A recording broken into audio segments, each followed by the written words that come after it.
বসে পড়তে হবে। দু একজন যারা আপনারা কমিটির লোক গেছেন আপত্তি নেই, কিন্তু বসে পড়তে হবে। তো আপনাদের খেলার শুরু করার সময় আসলে কথা বলা সম্ভব না। আগামী শনিবার না, শুধু ফাইনাল বলতে প্রত্যেক শনিবার খেলা, প্রত্যেক শনিবার, সপ্তাহের প্রতি শনিবার এখানে ফুটবল টুর্নামেন্ট। আপনারা আমন্ত্রিত। ধন্যবাদ সবাইকে। আসসালামু আলাইকুম। জয় বাংলা, জয় বঙ্গবন্ধু। ধন্যবাদ চেয়ারম্যান সাহেবকে। এবার আমরা দেখব ভাগ্য দেবতা কোন দিকে ঘুরে দাঁড়ায়।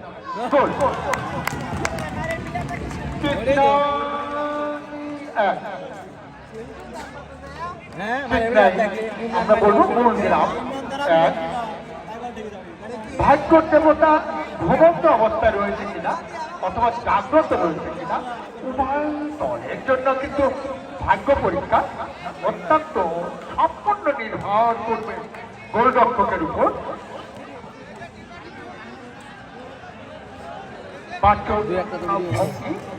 অত্যন্ত ভালো।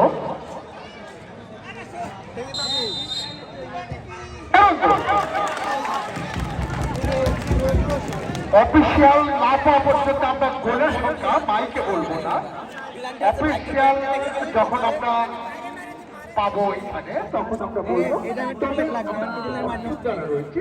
আমরা কিন্তু বুঝতেই পারি না, ভয়ে মারতে পারবো না।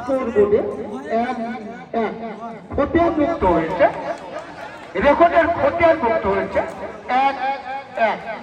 ভাগ্য দেবতা আর ঘুমন্ত অবস্থা রয়েছে ইমরান, 4 নম্বর 5 ইমরান।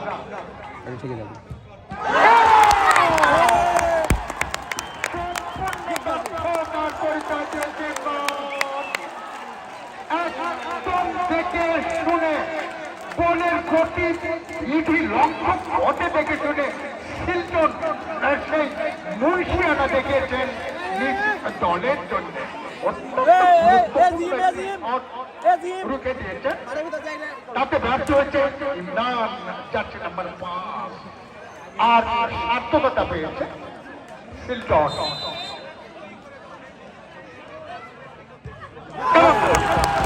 4 নম্বর 2 রক্ষণ ভাগে অত্যন্ত সুন্দর ফুটবল খেলা আজকে দর্শককে দেখিয়েছেন। রক্ষণ ভাগ দীর্ঘ দেশের অধিকারী 4 নম্বর 2।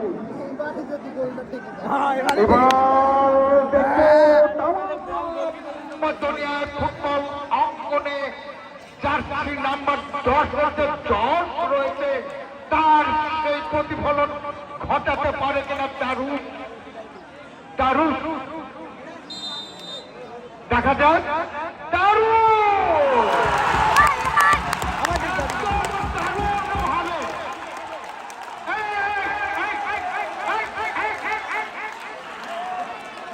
আরে চেয়ারম্যান সাহেব এত অনুরোধ করেছেন আপনাদের, আমরা অনুরোধ করছি। দারুণ ভাবে কিন্তু মিস করেছেন। দারুণ সেই মুন্সিয়ানা দেখাতে পারেনি, সেই আকর্ষণটি কিন্তু দেখাতে পারে দলের জন্য। সেই 10 নম্বর জার্সি সুনাম অর্জন করতে পারেননি।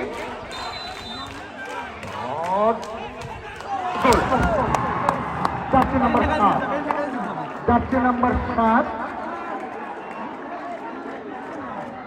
জয়নাল, অভিজ্ঞতাপূর্ণ খেলোয়াড় জয়নাল এককালের সেই ক্রীড়া শিক্ষা প্রতিষ্ঠান বিটিএসসি ছাত্র ছিল এই জয়নাল। মাঠে কিন্তু খেলে থাকে এই জয়নাল। তার কাজের কাজটি করেছেন, তার পায়ের গাড়ি সম্মান দেখিয়েছেন, প্রাণ ভ্রমণ এবং গোল। মিলন তার দলের জন্য, মিলন গোলরক্ষক 4 নম্বর 22। এবার কিন্তু ভাগ্য পরীক্ষা আমরা বলবো।